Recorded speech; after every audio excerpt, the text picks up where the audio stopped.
तो my dear friends, आप सभी का हमारे चैनल करंट स्टडी पर स्वागत है। दोस्त हम बात करेंगे एनालॉग इलेक्ट्रॉनिक्स की।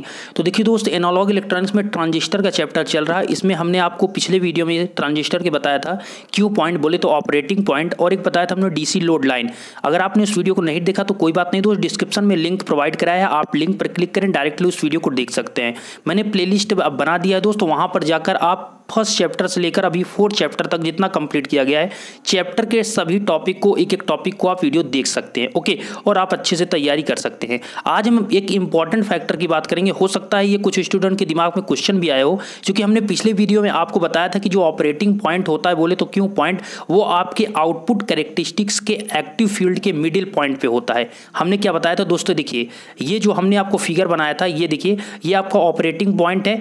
ऑपरेटिंग पॉइंट और डीसी लोड लाइन, ये क्या होता है, ये आपका एक आउटपुट कैरेक्टरिस्टिक्स जो होता है उसका ये जो भाग होता है, ये आपका क्या होता है, ये एक्टिव रीजन होता है, और ये आपका होता है सैचुरेशन, और नीचे वाला आपका होता है कट ऑफ रीजन। हमारी बातों को समझिएगा दोस्तों, ये जो आपकी लाइन है, इस लाइन का ये क्षेत्र जो है लाइन के इस पार वो सैचुरेशन रीजन है, और ये जो इतना फील्ड है ये आपका एक्टिव रीजन है, और इस लाइन के नीचे वाला भाग ये जो आपका क्षेत्र है ये आपका कट ऑफ रीजन है। ओके, तो इतना चीजें हमने आपको ऑलरेडी बता रखी है। आज हम बात करेंगे दोस्तों कि जो ये आपका ऑपरेटिंग पॉइंट होता है, बोलो क्यू पॉइंट इसको कहते हैं, ये आपके एक्टिव रीजन के, जो आपका ये एक्टिव रीजन है इसके मिड पॉइंट पर होता है। तो ऐसा क्यों होता है कि मिड पॉइंट पर होता है? क्यों ऊपर नीचे या दाएं बाएं या साइड में क्यों नहीं होता? ऐसा क्यों नहीं होता, मिड पॉइंट पे क्यों होता है? तो आज के बारे में यही बात। तो जैसा दोस्तों आपने हेडिंग देख लिया कि जो आपकी एक्टिव होता है फील्ड, उसके मिडिल पॉइंट पे आपका ऑपरेटिंग पॉइंट क्यों होता है।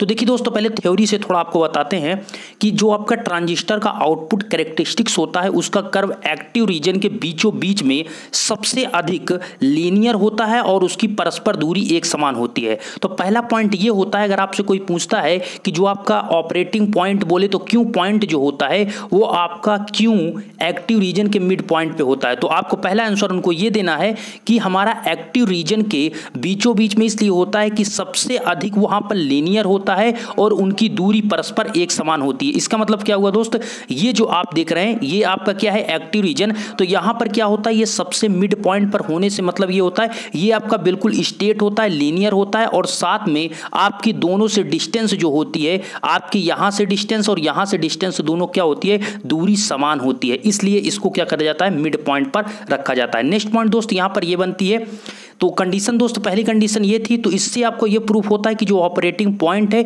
उसके दोनों ओर परिवर्तन करने से पर्याप्त जगह भी आपको मिल जाती है। अर्थात जैसा कि हमने आपको देखा कि जो आपका ये एक्टिव रीजन बन रहा था, एक्टिव रीजन के आप इस साइड देखेंगे वोल्टेज की तरफ या फिर करंट की तरफ, दोनों तरफ क्या होगा कि आपको एक पर्याप्त स्थान परिवर्तन के लिए मिल जाता है। अर्थात जब वोल्टेज बढ़ाते हैं या करंट बढ़ाते हैं तो आपका दोनों में परिवर्तन के लिए स्पेस मिल जाता है, इसलिए भी मिड पॉइंट पर रखा जाता है। नेक्स्ट पॉइंट दोस्त ये है कि इस स्थिति में इनपुट जो सिग्नल है में परिवर्तन होने से आउटपुट सिग्नल में उचित और समानुपाती परिवर्तन होते हैं। इसका मतलब ये हुआ कि आप देखिए, हमने आपको क्या बताया, जब जैसे कि इनपुट है, आप इसमें इनपुट करंट बढ़ाते हैं या इनपुट वोल्टेज बढ़ाते हैं, तो अगर इनपुट करंट बढ़ाते हैं या परिवर्तन करते हैं या घटाते हैं, कोई भी अगर उसमें इंक्रीज डिक्रीज करते हैं, तो आउटपुट पर जो आपको सिग्नल प्राप्त होता है, इससे वहां पर आउटपुट पर सिग्नल जो होगा आपको प्रॉपर और आपको प्रोपोर्शनल प्राप्त होता है। प्रॉपर और प्रोपोर्शनल प्राप्त होने से ये होता है, प्रॉपर और प्रोपोर्शनल प्राप्त नहीं होने से ये होता है दोस्त कि आपको बहुत ज्यादा डिफरेंट आपको वहां पर नहीं मिलता।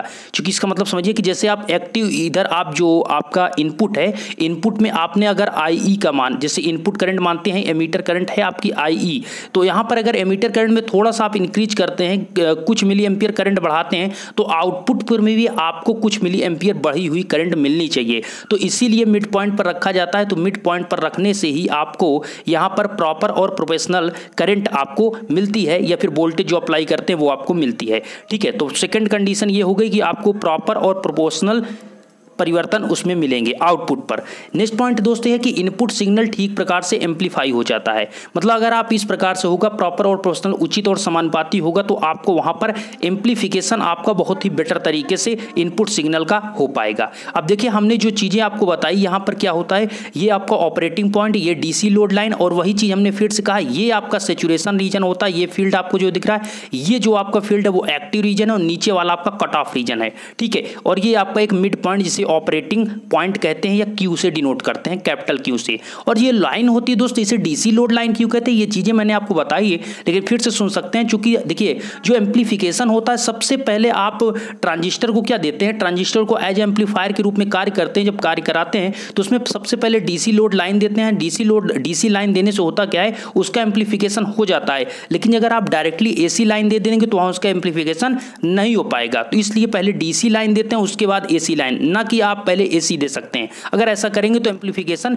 नहीं हो पाएगा, इसीलिए यहां पर डीसी लाइन पहले देते हैं। इसीलिए आपको लोड पर क्या मिलता है, डीसी लोड लाइन। आपने देखा होगा दोस्तों, जब हमने आपको बताया था पिछले वीडियो में, वहां पर एक आरएल रेजिस्टेंस था जहां पर आपको आउटपुट प्राप्त होता है। अब देखिए जब वह एम्पलीफाई होकर आउटपुट पर प्राप्त होता है तो उसकी तरंग का वेव मतलब तरंग जो है आपका, वेव का जो आपका आकार होगा, शेप होगा, वो ठीक इनपुट के समान होता है। अर्थात उस वेव के आकार में किसी प्रकार का विरूपण बोले तो डिस्टॉर्शन नहीं होता है। इसका मतलब क्या हुआ दोस्त, इसका मतलब ये हुआ कि आप जब इनपुट पर जो भी अप्लाई कर रहे हैं वोल्टेज या जो करंट दे रहे हैं, वो आउटपुट पर जो आपको वोल्टेज या करंट जो प्राप्त हो रहा है एम्प्लीफिकेशन के बाद, जो आपको आउटपुट पर प्राप्त हो रहा है, वो उसमें जैसा कि आप यहाँ पर इस प्रकार के सिग्नल था, अगर इस साइन वेव के फॉर्म में सिग्नल था तो आउटपुट में भी आपको साइन वेव के फॉर्म में ही सिग्नल मिले, ना कि आपको इस प्रकार से आपने इनपुट में इस प्रकार दिया लेकिन आपको आउटपुट में डिस्टॉर्शन, का मतलब जो आपका था वो ना रहकर आपका कहीं से डिस्टॉर्ब हो जाए। ठीक है, डिस्टॉर्शन का मतलब है जैसे देखिए ये जो आपका ऊपर वाला डिस्टॉर्ब हो गया। अब देखिए ये दो टाइप्स के होते हैं, कैसे होता है, सैचुरेशन और कट ऑफ रीजन दोनों में से आपका होता है। तो ये चीजें आइए नीचे आपको डिनोट करते हैं। तो पहला हमने ये बता दिया कि अगर आप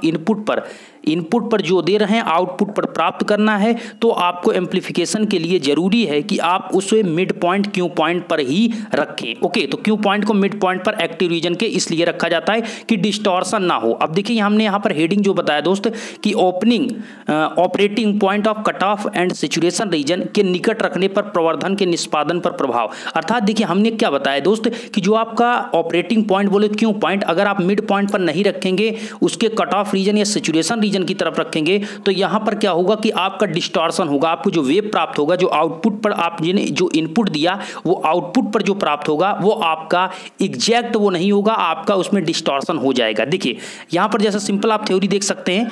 अब देखिए हम आपको पहले फिगर ही दिखा देते हैं। देखिए ये चीज है दोस्त, ये फिगर है और ये आपका कट ऑफ फील्ड है। कैसे, देखिए नीचे देखिएगा, ये आपका कट ऑफ फील्ड है। यहां पर आपने देखा दोस्त ये डिस्टॉर्ब हो गया, यहां पर वेव आपका ऊपर तो सही था लेकिन नीचे डिस्टॉर्शन हो गया। रीजन क्या था, आपको पता है कि ये आपका एक्टिव रीजन है, नीचे वाला आपका कट ऑफ होता है और ये साइड वाला आपका सैचुरेशन रीजन होता है। तो ये आपका जो नीचे वाला वेव है, ये आपका इस प्रकार का जो वेव होता है, ये नीचे वाला आपका कट ऑफ होता है और ऊपर वाला आपका सैचुरेशन होता है। और मिड पॉइंट पर आपका ये जो आपका हुआ, यहां पर आपका क्यू पॉइंट हुआ।